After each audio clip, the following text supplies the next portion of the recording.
নমস্কার বন্ধুরা, আজকে আমি নিয়ে এসেছি সকলের প্রিয় ফুচকা।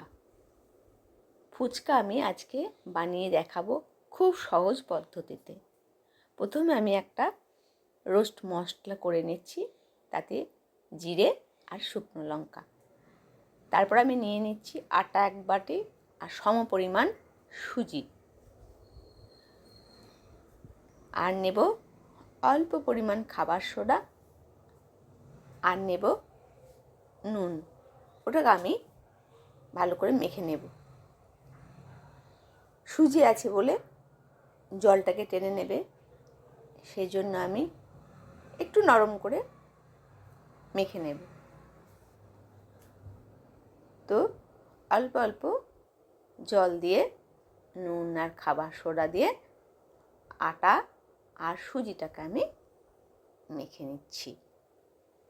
তো আপনারা কেমন পদ্ধতিতে বানান সেটাও সকলের সাথে শেয়ার করবেন। সকলেরটা জেনে নিলে খুবই সুবিধা হয়। তো অল্প পরিমাণ করে, বেশি যেন জল না হয় সেই জন্য অল্প অল্প জল দিয়ে আমি একটা ডো বানিয়ে নেব। এই ডোটা বানিয়ে নিয়ে আমি আধা ঘন্টা ঢাকা দিয়ে রেখে দেব।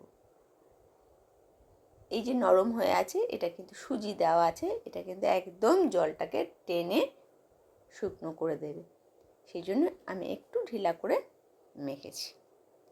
এবার আমি একটা ঢাকা দিয়ে আধা ঘন্টা সাইডে রেস্টে রেখে দেব।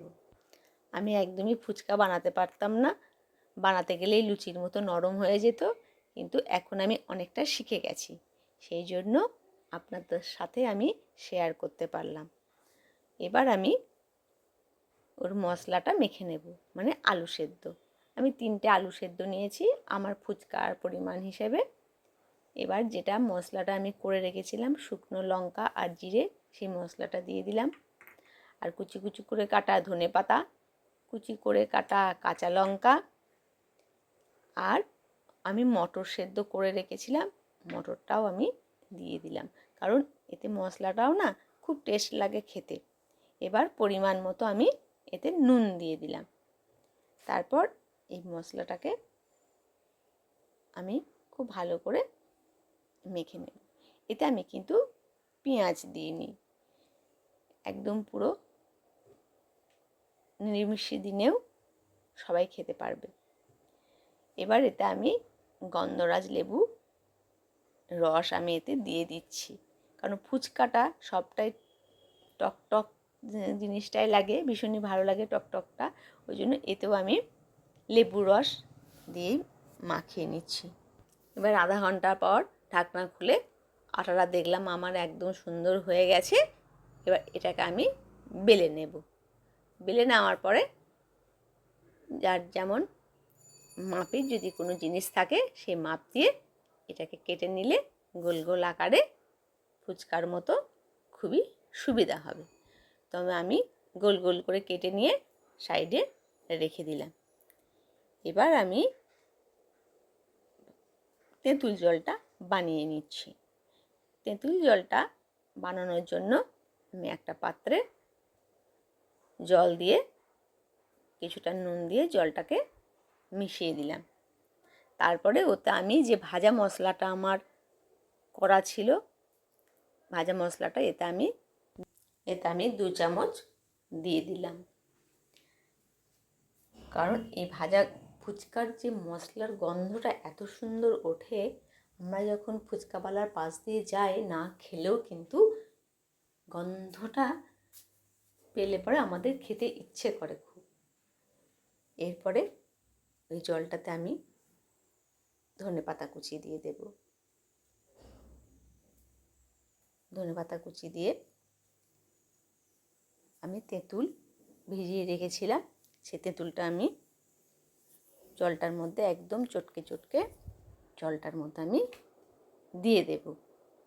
দিয়ে যেগুলো তেঁতুলগুলো আমি আবার রসটাকে বের করে ওগুলোকে আমি তুলে নেব।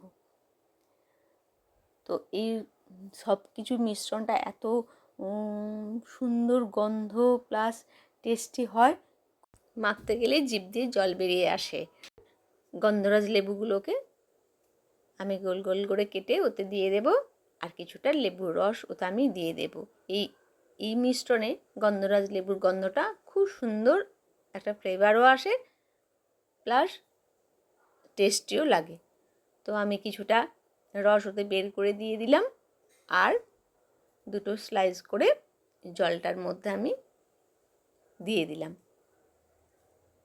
তাহলে ওই টেস্টটা আরেকটু সুন্দর হয়ে যায়। তেঁতুলের সাথে গন্ধরাজ লেবুর গন্ধটা খুব ভালো লাগে। তো এখন সামনে পুজো আসছে, সবাই ফুচকা যে যেমন পারবে মজা করে সবাই খাবে, আর বাড়িতেও বানিয়ে নিয়ে সুন্দর করে আমরা খেতেই পারি। তো জলটা আমি ভালো করে গুলিয়ে দিলাম সব একসাথে, কারণ গন্ধটা তাহলে সবটাতে আমার চলে যাবে। এবার আমি ফুচকাগুলো ভাজবো। তো ফুচকাগুলো আমি ভেজে নিচ্ছি একে একে ফুচকাগুলো, কারণ ওইগুলো বেলে রাখার পরে একটু রেস্টে রাখলে ওইগুলো ভালো হয়। তো আমি একে একে ফুচকাগুলো ভেজে নিচ্ছি। দেখি আমার ফুচকা কতটা ফোলে। এটাও একটা টেনশনে থাকা হয় যে ফুচকাগুলো ঠিক ফুলছে তো, আর লুচির মতো নরম তো হয়ে যাবে না, এরকম একটা খুব টেনশন ছিল, কারণ আমি আগে বানাতে পারতাম না। ওই জন্য এখন আমার টেনশন হয়ে আছে যে আপনাদের সাথে শেয়ার করতে যাচ্ছি। তো ফুচকাগুলো ভালো ফুলবে তো। তো দেখা যাচ্ছে না ফুলছে, মানে আমার একটু টেনশন কম হয়ে গেছে যে না এবার একটু করে আমি বানাতে ফুচকা শিখে গেছি। তো দেখছি না মোটা মোটা হয়ে ফুলে গেছে। তো এবার একটু লাল লাল করে ভেজে নিলেই ভালো হয়। তো আমার মোটামুটি একটু ব্রাউন ব্রাউন কালার এসে গেছে। এবার আমি এগুলোকে নামিয়ে নেব। আর ফুচকা যখন আমার ফুলে গেছে আমার তো খুব খুশি হয়ে গেছি, যাক তাহলে আমি সত্যি এবার আমি ফুচকা বানাতে শিখে গেছি। এবার ফুচকাগুলোকে আমি খানিকক্ষণ রেখে দিয়ে দেখব যে সেগুলো লুচির মতো নরম তো হয়ে যাচ্ছে না, তাহলে আমার ফুচকা ঠিকঠাকই হয়েছে। তবে মনে হচ্ছে আমার ফুচকাটা আজকে লুচির মতো হয়নি, ফুচকার মতোই হয়েছে। তো আপনারাও এইভাবেই ট্রাই করুন। যারা করতে পারেননি এখনও পর্যন্ত তারা কিন্তু এবার শিখে যাবেন, কোনো অসুবিধা নেই। তো আমি এই যে ফাটিয়ে দেখছি যে আমার না একদম সুন্দর আওয়াজ এসে গেছে, তার মানে আমি ফুচকা বানাতে শিখে গেছি। তা বন্ধুরা সবাই সব কাজই পেরে যায়, শুধু একটু চেষ্টার দরকার। ভালো থাকবেন, সুস্থ থাকবেন, এইভাবে ফুচকা খাবেন।